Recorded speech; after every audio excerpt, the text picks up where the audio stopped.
This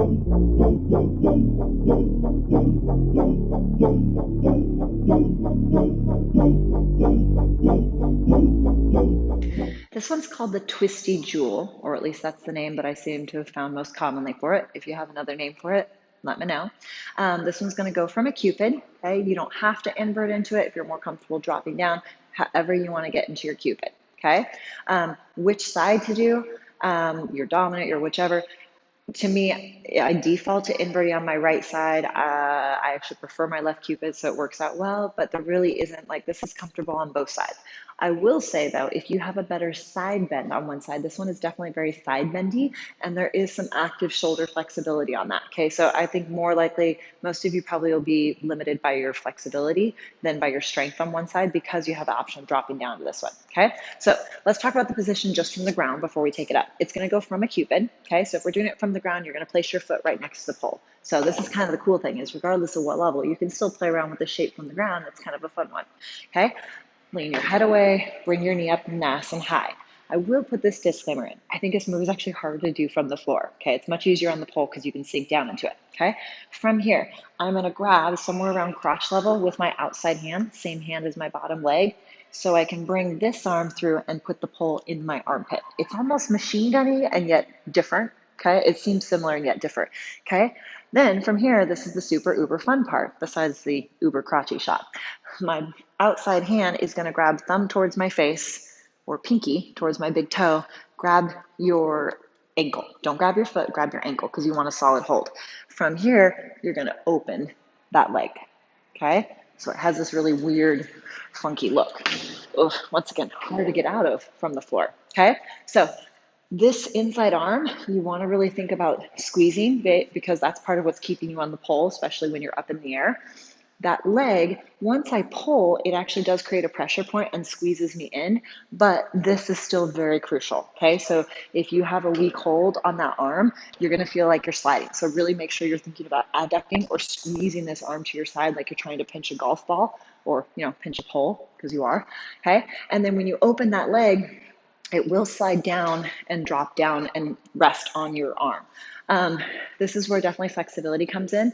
The closer you can have that leg to being on your shoulder versus out on your elbow, the more secure you're going to feel. If you're out on your elbow, you're going to feel like the leg is kind of pushing your arm down, versus you're up on your shoulder, you're going to feel much more stable. But once again, depending on where you're at flexibility wise, you work with where you're at with it. Okay, so let's look at it if we take it up. And like I said, I actually feel like it's easier to get into from up on the pole, because you can sink down into it, versus on the floor.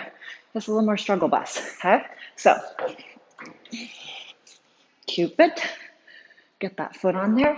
Hand is about crotch level. And how far apart your Cupid, everyone's a little bit different. I'd rather have the leg higher, like versus a 90 degree, so I have room to slide down. Okay, pull into my armpit. Okay, get it nice and tight in the armpit as much as you can. And then from there, grabbing this leg. Okay, coming out, whatever you want to do.